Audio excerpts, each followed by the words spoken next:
to use Bob's example of drip irrigation, if you look at the 200 million farmers in India that make $1 a day working on up to 4 acres of land, they've not historically had access to inputs that they can afford. The old way has been charities give them inputs when they want to, often too late, whether it's seeds or fertilizers or larger irrigation systems. And the markets have missed them altogether. In the 60s, Israel created drip irrigation for large-scale commercial farms, but the farmers could never afford it. And so about 15 years ago, Amitabh Siddhanki from IDE India really started looking at innovating with this segment of the economy, people who had very low cash. It's one of the most risk-averse communities in the world, farmers, because they have everything to lose, and geographically dispersed. So no traditional investor would invest in what he was trying to do, and the nonprofits that were supporting him, the foundations and philanthropists that were supporting him, were quite uncomfortable with this idea that he was going to create a business that would sell an innovation to low-income farmers. And so what Acumen Fund does is what we call patient capital. It's this idea that because the markets alone will not solve problems of poverty, nor will traditional charity, that in the middle is this kind of innovation itself in terms of financing, which is patient capital that can afford, because it's philanthropically driven, can afford to invest in incredible entrepreneurs that are looking at these kinds of disruptive innovation and wait a long time with them, provide a lot of management assistance, and expect maybe market returns or below market returns in the long run.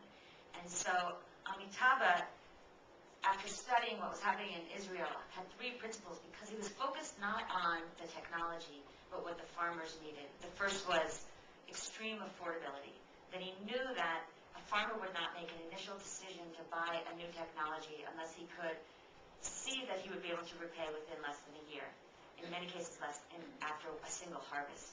The second was miniaturization, that just like anybody, a farmer wasn't going to risk all of his land, but he might risk a quarter of it. And so we compartmentalized this system down to a quarter of an acre. And the third was infinite and incremental expandability, so that after he bought his first quarter acre, he or she could then repay at the end of the year or the harvest by the second and the third and the fourth. And that innovation has now turned into sales to over 400,000 of the world's poorest farmers in the world. We were talking before about scale. You're still looking at 200 million farmers that don't have access to this. And so then the challenge to us as a world becomes, how do we bring in more capital to these kinds of innovations that actually can sustain themselves, not right up front in the short term, but over the long term, either through innovating within the capital markets or through replicating these in places all around the world. And so, to wrap it up, the answer is absolutely yes, because you are working in such a resource-constrained environment with people who not only have very little cash to dispose of, but are often confronting issues of fatalism and a lack of trust. I see Ingrid Monroe in the audience, who runs Johnny Boer, which is one of the best community development organizations in the world outside of Kenya. She knows how to build trust like no one else, but it takes time. And so, a definitive yes. I appreciate that. So I realize measure poverty by income alone.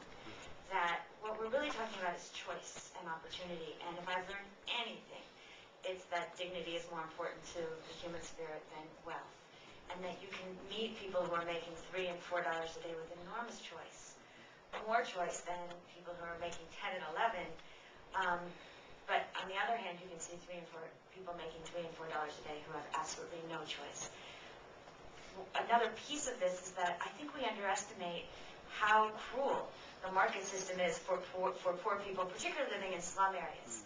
And so we look at all those shacks, and we think that people are not paying for them. But in fact, they're paying rent every month, sometimes for 32, 35, multi-generations. They pay 50 to 60 times what the middle class pays for their water. They pay for food at much higher prices than anybody else would pay, and they're at risk of, often, you just saw it in Kenya, the slums being burned down, or the people being moved out without a lot of notice. And so there is enormous opportunity here to provide services Let's spend technologies, because we've learned another thing is that people don't buy technologies, they buy services, so the technology's got to really meet their needs.